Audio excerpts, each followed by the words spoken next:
ஆ, hello, நான் தான் உங்கள் ஷெசாம்.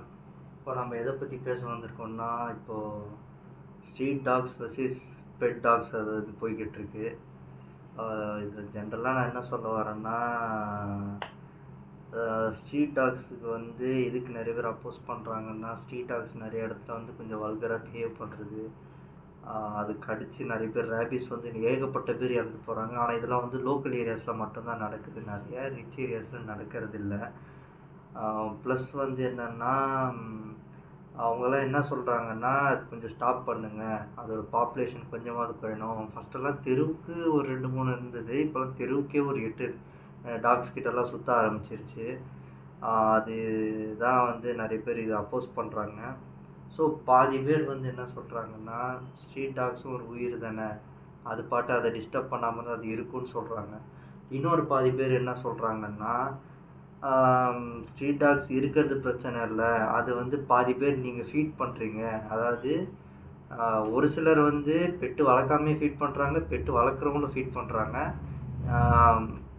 நீங்கள் ஃபீட் மற்றவங்க பண்ணாங்க மாட்டுறாங்க. ஸோ இதனால் அதுங்க வந்து பாதி ஜென்ரலான மக்கள்கிட்ட வல்கராக நடந்துக்குதுங்க. ஸோ இதை வந்து கவர்மெண்ட் ஸ்டெப் எடுங்கன்னு சொல்லி அவங்க கேட்குறாங்க. ஸோ இதில் வந்து எந்த தரப்பில் பேசுறதுன்னு ஃபஸ்ட் தெரியல, நம்பர் 1. இன்னொன்று வந்து என்னென்னா, இதுக்கு சொல்யூஷன் கேட்டிங்கன்னா, ஸ்ட்ரீட் டாக்ஸ் எல்லாத்தையும் பிடிச்சி நம்ம கொல்ல முடியாது. இது வந்து நீங்கள் என்ன பண்ணாலுமே இது நடக்காத விஷயம், ஓகேங்களா? அதுவும் ஒரு வாயில்லா ஜீவனுங்க தான், அதுங்களை எப்படி கொல்றதுன்னு தெரியல. ஸோ இதுக்கு ஒரு சொல்யூஷன் இருக்குது, பட் அதை செய்யறதுக்கு நம்மளாம் ரெடியாக இருக்கோமான்னா அதுதான் கிடையாது. ஃபஸ்ட்டு நான் ஏன்றதை வந்து அந்த சொல்யூஷனை நான் உங்களுக்கு கடைசியாக சொல்லியிருந்தேன், வீடியோ முடியும் போது நான் சொல்லிடுறேன். ஃபஸ்ட்டு எதனால் வந்து ஸ்ட்ரீட் டாக்ஸ் வந்து இப்படி பிஹேவ் பண்ணுதுன்னா, நான் ரீசெண்டாக ஒரு ரீல்ஸில் பார்த்தேன். ஸோ எனக்கு வந்து எல்லாமே தெரியும், நான் சொல்ல வரல, நான் வந்து ஜென்ரலாக கேதர் பண்ண விஷயத்த தான் நான் சொல்கிறேன். என்ன சொல்கிறாங்கன்னா, ஒரு இப்போ வீட்டில் வந்து நம்ம பராமரிக்கிறதுனால ஒரு மாதம் செக்கப்பு, இயர்லி 1 செக்கப் பண்ணுறோம். அதுக்கான வேக்சினேஷன் நம்ம கொடுக்குறோம், நம்ம வீட்டில் வளர்க்குற பெட்ஸுக்கு எல்லாத்துக்குமே, கேட்ஸு, டாக்ஸ் எல்லாமே. ஸோ அதுக்கு வந்து பேசிக்கலாக பார்த்தீங்கன்னா ஒரு 12 கிட்ட நோய்கள் இருக்குது. அதில் வந்து மேக்ஸிமம் வந்து நம்ம அப்படி இப்படின்னு ப்ரிவென்ட் பண்ணிடுறோம். ஸோ வந்து இப்போது அதுங்களுக்கு பிரச்சனை கிடையாது. பட் ஸ்ட்ரீட் டாக்ஸ் பார்க்க போனால் அதுங்க ரோட்லேயே தான் இருக்குதுங்க. ஸோ அதுங்களுக்கு வந்து கேர் கிடையாது, அதுங்களை பார்த்துக்குதுங்க. ஸோ குப்பையில் சாப்பிட்றதுங்க, அதுங்களுக்கு ஜென்ரலாகவே ஒரு 4-5 சிம்டம்ஸ் தானாகவே இருக்கும். ஸோ இன்பில்ட்டாகவே அதுங்களுக்கு ரேபிஸ்ன்ற நோய் ஈஸியாக தாக்கம் வந்து அதுக்கு இதாகிடும். ஸோ இந்த தருணத்தில் வந்து நம்ம கொஞ்சம்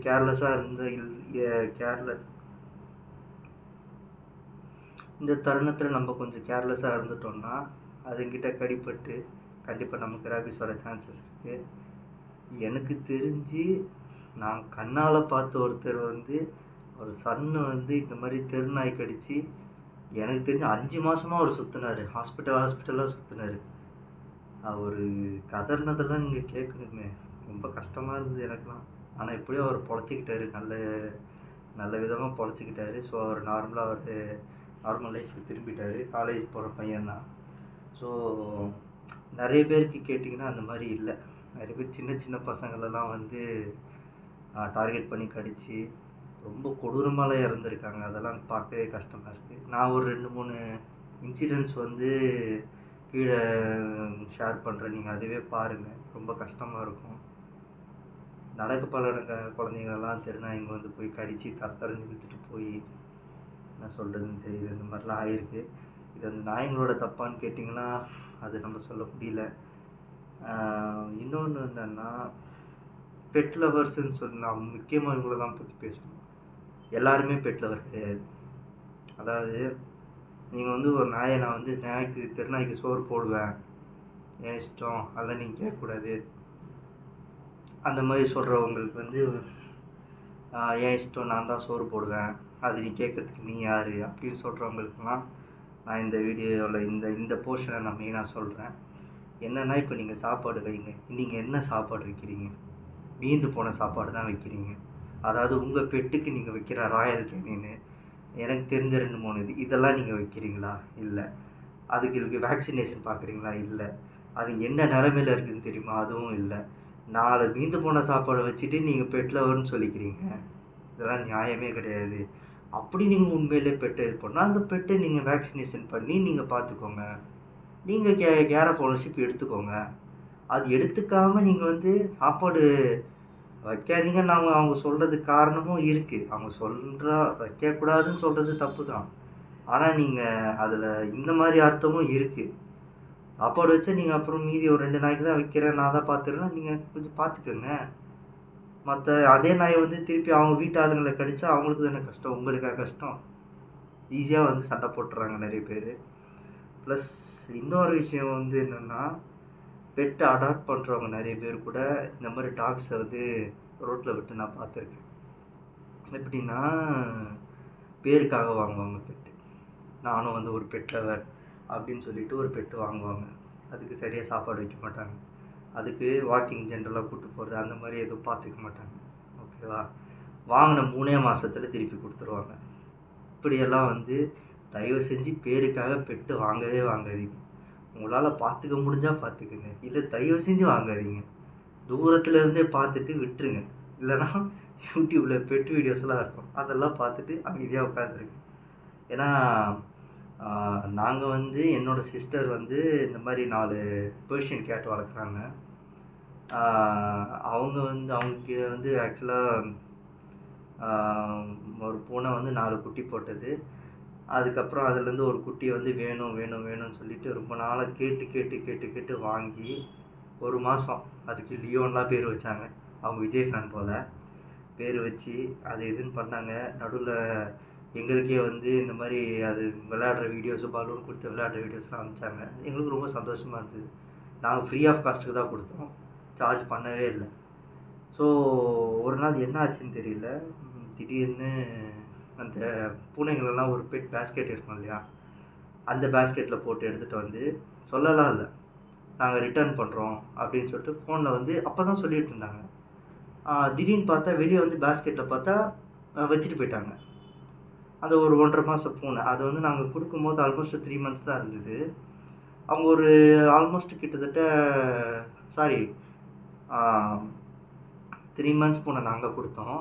அவங்க ஒரு 6 மந்த்ஸோ ஆல்மோஸ்ட் ஒரு 7 மந்த்ஸ் கிட்ட வச்சுட்டு திருப்பி கொடுத்துட்டாங்க, கொஞ்சம் வளர்ந்த உடனே. அது அப்படி கொடுத்த உடனே பார்த்தோன்னே எல்லாருக்கும் ரொம்ப அப்செட் ஆகிடுச்சு. ஏன்னு கேட்டால் இல்லை, எங்களுக்கு வந்து பூனை செட் ஆகலை அப்படின்னு சொல்கிறாங்க. இந்த மாதிரியெல்லாம் நடக்குது. ஸோ தயவு செஞ்சு வந்து இதில் நான் என்ன சொல்கிறேன்னா, நீங்கள் வந்து பெட்டை வந்து அழகாக இருக்குது, சும்மா நாள் வந்து வீடியோ எடுக்கணும், ஸ்டோரி போடணும் அப்படின்லாம் வளர்க்காதீங்க. ஏன்னா அதுவும் ஒரு உயிரினம் தான். இப்போது இன்னொன்று சொல்லப்போனால், என்னை விட நான் கூட வந்து பெட்டு வளர்க்குறோமே தவிர என் தங்கச்சி பார்த்துக்கிற அளவுக்கு நான் பெட்டை பார்த்துக்கிட்டது இல்லை. இது எனக்கு நல்லா தெரியும். ஆனால் அவங்க பார்த்துக்கிறாங்க. அவங்க காட்டின கேர் நாங்கள் காட்டினதில்லை. பட் ஆனால் எனக்கு இது ரொம்ப ஹர்ட்ஃபுல்லாக இருந்தது. ஏன்னா அந்த ஃபேமிலிக்கு நான் தான் சஜஸ்ட் பண்ணேன். என்னோடய ஃப்ரெண்டு மூலிமா அவங்க கேட்டாங்க. பட் ஆனால் அதுக்கு நான் ரொம்ப ரெக்ரெட் பண்ணுறேன். இந்த மாதிரி அவங்க பண்ணது ரொம்ப தப்பு. அதெல்லாம் அவங்களுக்கு புரிய மாட்டேங்குது. ஈஸியாக வந்தாங்க, வேணும்னாங்க, வாங்கிட்டாங்க, திருப்பி கொடுத்துட்டு போயிட்டாங்க.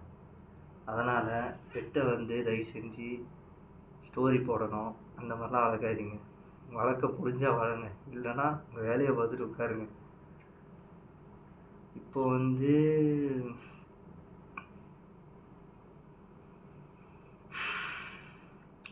ஓகே, இப்போது நான் அந்த சொல்யூஷன் சொல்கிறேன்னு சொல்லியிருந்தேன் இல்லையா, சிம்பிள் தான், ஒன்றும் இல்லை. இப்போது இந்த ஃபாரின் ப்ரீட்ஸ் அதெல்லாமே வந்து ஸ்டாப் பண்ணணும், எல்லாமே ஸ்டாப் பண்ணணும். அது ஸ்டாப் பண்ணி நம்ம இந்தியனில் இருக்க ப்ரீட்ஸை வந்து எல்லோரும் அடாப்ட் பண்ணி வளர்த்திங்கன்னா ஸ்ட்ரீட் டாக்ஸோட எண்ணிக்கை குறையறதுக்கு வாய்ப்பு இருக்குது. இது நான் ஏன் சொல்கிறேன்னா, நம்ம ஃபாரின் ப்ரீட்ஸ் எப்படியுமே பார்த்தீங்கன்னா அந்த டாக்ஸோட லைஃப் ஸ்பேனே 10 இயர்ஸ் தான். நம்மளோட ஆர்ஜின் ப்ரீட் டாக்ஸுக்கெல்லாம் பார்த்தீங்கன்னா மேக்ஸிமம் 15 இயர்ஸ் to 20 இயர்ஸ்லாம் நான் கேள்விப்பட்டிருக்கேன், தெரியல. ஸோ அதுவும் டாக்ஸ் தான். நீங்கள் இதை வந்து அடாப்ட் பண்ணி வளர்க்குறதுனால கரெக்டாக வேக்சினேஷன் பண்ணி சின்னதுலேருந்தே வளர்த்திங்கன்னா ஸ்ட்ரீட் டாக்ஸோட எண்ணிக்கை குறையும். அப்போது வந்து உங்களுக்கு ஸ்ட்ரீட் டாக்ஸோட பிரச்சனை இருக்காது. ஃபாரின் டாக் ப்ரீட்ஸை நீங்கள் பேன் பண்ணுறதுனால ஸ்டாப் பண்ணிக்கிட்டிங்கன்னா எனக்கு தெரிஞ்சு மோஸ்ட்டாக இது வந்து நிறைய பேருக்கு கோவமாக தான் எடுத்துப்பீங்க. அது எப்படி நீங்கள் சொல்லலாம், உங்களுக்கு ஹஸ்கி வளர்க்கணும்னு ஆசை இருக்கும், ஜெர்மன் ஷெப்பர்ட் வளர்க்கணும்னு ஆசை இருக்கும். ஸோ இதில் என்ன விஷயம்னா சிம்பிள் தான். அந்தந்த நாய்களும் குறிப்பிட்ட லொக்கேஷன்ஸ்லேருந்து தான் வருதுங்க. ஸோ இங்கே இருக்கிறத விட இங்கேருந்து நீங்கள் வசதி காட்டுறத விட அதுங்களுக்கு அங்கங்கே இருந்தாலே நல்லது. ஸோ இதில் நம்ம ஊர் டாக்ஸை நீங்கள் அடாப்ட் பண்ணி வளர்க்காம கொல்லவும் முடியாது. நீங்கள் ஸ்ட்ரீட் டாக்ஸை அடாப்ட் பண்ணி வளர்த்தா தான் ஒரே சொல்யூஷன். இப்போது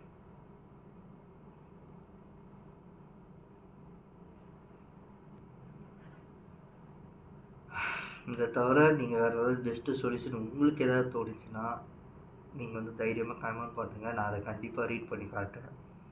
ப்ளஸ் நான் வந்து இப்போ ரீசெண்டாக வந்து இந்த நீயா நானா அவருக்கு வந்து கோபி அவரோட ஷோவில் வந்து ஒருத்தவங்க இந்த மாதிரி pet lovers against pet lovers இதெல்லாம் ஒரு வீடியோ போட்டிருந்தாங்க. ஒரு டாக் போயிருந்தது. அதில் ஒரு லேடி வந்து இந்த மாதிரி எப்படி சொல்கிறதுனா ஆப்போசிட்டில் ஒருத்தர் நான் பெட் லவர் ஒருத்தர் வந்து என்ன சொன்னாருன்னா ஆட்டோவில் போயிட்டு இருக்கும்போது அவர் கூட அவர் குழந்தைய ஸ்கூலுக்கு கூப்பிட்டு போயிருக்காரு. அந்த டைமில் என்னாச்சுன்னா ஒரு பக்கம் பள்ளம், இன்னொரு பக்கம் வந்து ஒரு நாய் வந்து குறுக்கால வந்துச்சு. அவர் வந்து அதை இடிக்கக்கூடாதுன்னு சொல்லிட்டு கொஞ்சம் ஓரம் போனதில் ஸ்லிப் ஆகி ஒரு ஆக்சிடெண்ட்டில் அவர் குழந்தைய இழந்திருக்காரு. ஸோ இதை வந்து அவர் சொன்னப்போ நீங்கள் அந்த ஃபுட்டேஜில் அவரோட ஃபீலிங்ஸை பார்த்துருக்கணும். மனுஷன் உடஞ்சி போயிட்டாரு. அந்த மனுஷன் வந்து பேசினதுக்கப்புறம் ஆப்போசிட்லேயே எல்லாம் சைலண்ட் ஆகிட்டாங்க. இதுக்கு வேறு எதுவுமே சொல்யூஷனே கிடையாது அப்படின்னு சொல்லிட்டு. அப்போ சம்மந்தமே இல்லாத ஒரு லேடி வந்து அந்த அம்மா பைக்கில் போகும்போது 2-3 வாட்டி வந்து நாய் குறுக்கால வந்துச்சான். அது ஒரு குழந்தை குறுக்கால வந்துருந்தா இப்போ அதுவும் இதுவும் ஒன்று தானே அப்படின்னு லூசுத்தனமாக பேசிச்சு. அவரே சொன்னார், இந்த மாதிரிலாம் பேசாதீங்க, எல்லாம் அவங்கள வெறுத்துருப்பாங்கன்னு. அது எப்படி நீங்கள் கம்பேர் பண்ணுறீங்க? ஹியூமன் கிட்ஸும் டாக்ஸும் ஒன்று கிடையாது.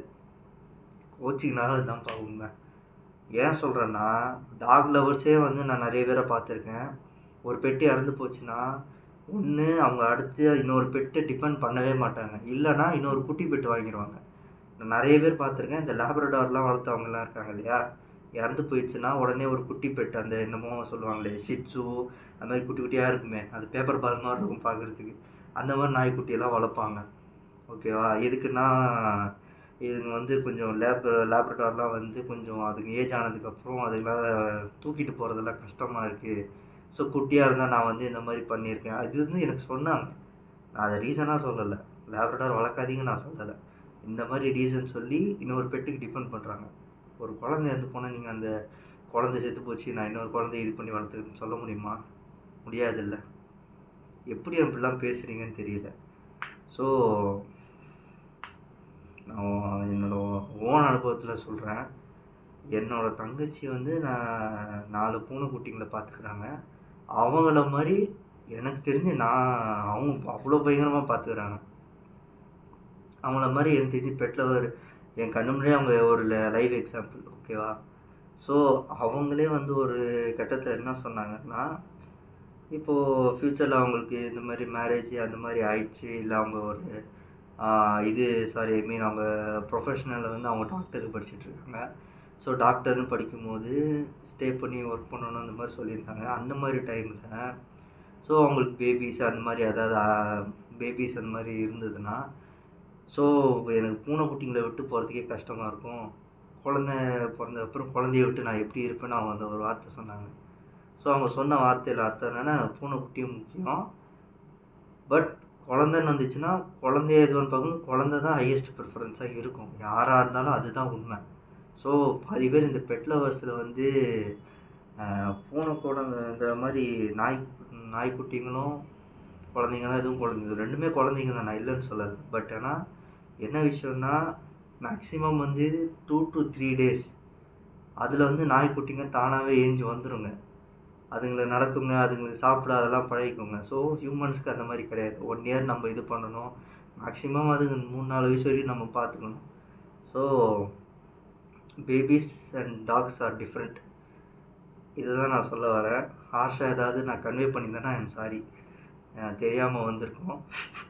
நான் முந்தல சொன்ன மாதிரி தான் அங்கே இங்கேன்னு கேட்டு வச்சது, ப்ரீஃபாக எல்லாத்தையும் போட்டு கொலாப் பண்ணி ஒன்றா சொல்லிக்கிட்டு இருக்கேன். ஸோ நான் தான் எக்ஸ்ப்ளனேஷன் எக்ஸ்பர்ட்டுலாம் நான் சொல்லலை. ஓகேவா? ஸோ அவ்வளோதான் நான் சொல்லணும்னு நினச்சது. ஓவரால் பார்த்தீங்கன்னா, இப்போது ரொம்ப சிவியராக போயிட்டுருக்கு. ஸோ இதில் முக்கியமான விஷயம் என்னென்னா, ரிச் பீப்புள்ஸ் சைடில் அவர் ஒரு வார்த்தை சொன்னார் கோபி அவர், ரிச் பீப்புள் சைடில் இந்த மாதிரி ப்ராப்ளம்ஸ் வரதில்லை, only from poor people sides தான் இந்த பிரச்சனை வருது அப்படின்னு சொன்னாங்க. இதுக்கு நீங்கள் ஏதாவது ஒரு ஸ்டெப் எடுத்தே ஆகணும். எடுப்பீங்கன்னு நம்புகிறேன். பார்ப்போம்.